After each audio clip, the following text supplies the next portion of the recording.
Hello，大家好，我係 Driver Sir，歡迎收睇英國小學大不同。今日想同大家分享英國小朋友究竟係點樣喺學校學英文嘅呢？而我今日嘅分享並唔係理論，而係我呢幾年喺曼城唔同小學代課嘅時候親眼見到嘅真實情況。首先講明先，我就絕對唔係一個專業嘅英文老師，喺香港亦都冇教過英文。但因為英國小學幾乎每一日都有英文堂，所以我代課代得最多嘅反而就係英文課。而我今日分享嘅主要係普通 state school 嘅情況，至於私校或者唔同地區嘅學校都可能有差別嘅。香港學英文通常都係聽說讀寫4方面，但英國小學其實就唔同，因為英文本身就係佢哋嘅母語。所以學校主要集中係 reading 同埋 writing， 至於 listening 同埋 speaking， 佢哋每一日都講緊英文，所以根本就唔使特別教。而低年班同高年班其實分別都好大㗎。低年班主要講緊係 nursery 去到 year 2嘅 key stage 1。喺低年班呢 phonics 幾乎係英文堂嘅核心。reception 同 year 1嘅小朋友呢，基本上每一日都有 phonics 堂嘅。時間未必好長，大概係15分鐘，有啲長啲可以去到30分鐘。而且好多學校都會按能力分組，即係 Year 1學得快，可能會去 Year 2上 phonics， 反而 Year 2跟唔上都有機會翻返去 Year 1上堂嘅。呢樣都令我幾驚訝。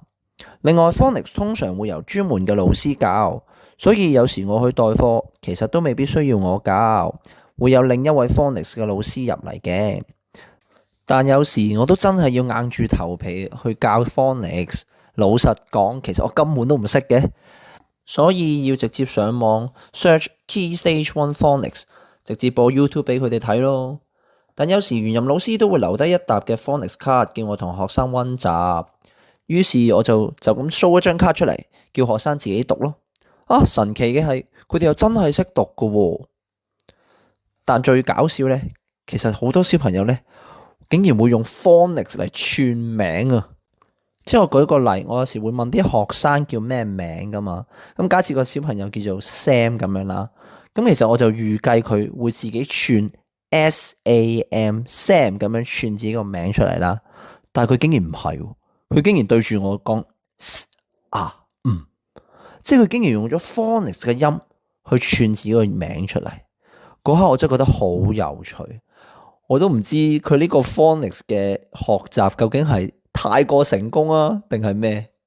另外佢哋 Year 1嘅學期尾呢，全部學生都要做一個 phonics test。有啲學校呢，甚至會開家長會，邀請家長嚟，叫佢哋呢同小朋友翻屋企溫習。所以你見到呢 phonics 喺英國嘅低小呢，其實係非常之重要嘅。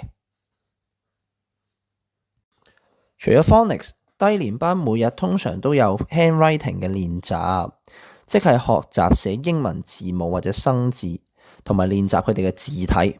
不過呢一部分呢，我相信好多香港家長見到都會幾震撼，因為英國嘅小朋友呢，寫字嘅方法同香港真係好唔同。首先，佢哋呢邊寫呢，唔係香港我哋用開嗰啲正楷啊，或者嗰啲潦草嘅。好多學校呢，由細開始呢，就已經學一種叫做 John Letter。有少少似草書，又有少少似連筆字咁樣嘅。而最令我意外呢，就係我從來冇見過呢，佢哋會用香港嗰隻 copy book 嘅。香港細個寫字呢，通常都係跟住本 copy book 寫噶嘛，沿住啲虛線練習啲字，跟住就自己開始學習寫。但係英國好多學校呢，老師通常只會喺白板或者喺電腦呢示範一次點寫，然後學生呢就照住自己練噶啦。而佢哋嗰本 handwriting book 咧，就通常係有4行線，咁學生咧就要根據老師喺白板上嘅示範咧，就自己跟住喺2條線嘅中間位置就開始寫，有啲就要穿頭，有啲就可能穿下邊咁樣。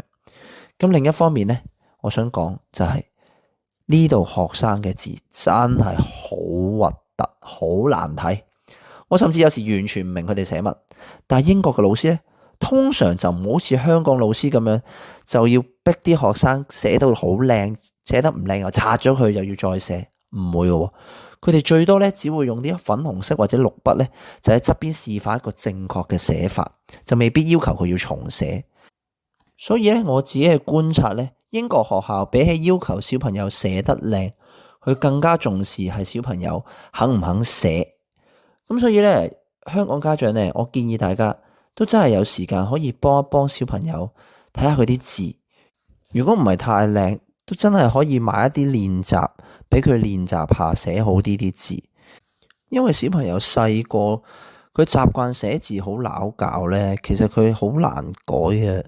去到高年班咧，其實佢仍然都有好多機會係要寫英文。趁佢仲可以改到嘅時候，如果細個可以練得一手好字，其實對於佢嚟緊升學咧，一路讀上去都有好大嘅幫助嘅。除咗 phonics 同 handwriting， 好多低年班每一日都有 reading section 嘅，即係老師咧會同啲學生一齊睇故事書。而堂上嘅形式通常有兩種，第一種老師就逐句讀，學生就一路跟住睇啦。第二種咧就係老師會輪流邀請學生去讀。兩種咧我都見好多，但有一樣嘢咧令我幾意外，就係佢哋好少咧運用 PowerPoint 嘅。香港好多學校咧都會將故事書咧投影喺大熒幕上邊，咁老師就會指住讀。但係英國嘅好多小學咧，其實都係用翻紙本嘅故事書，老師讀，學生就自己低頭跟住本書睇。所以其實我留意到有時學生都未必真係跟到，尤其是低年班，有啲就發緊夢遊緊雲啦，有啲都甚至唔知讀緊邊頁。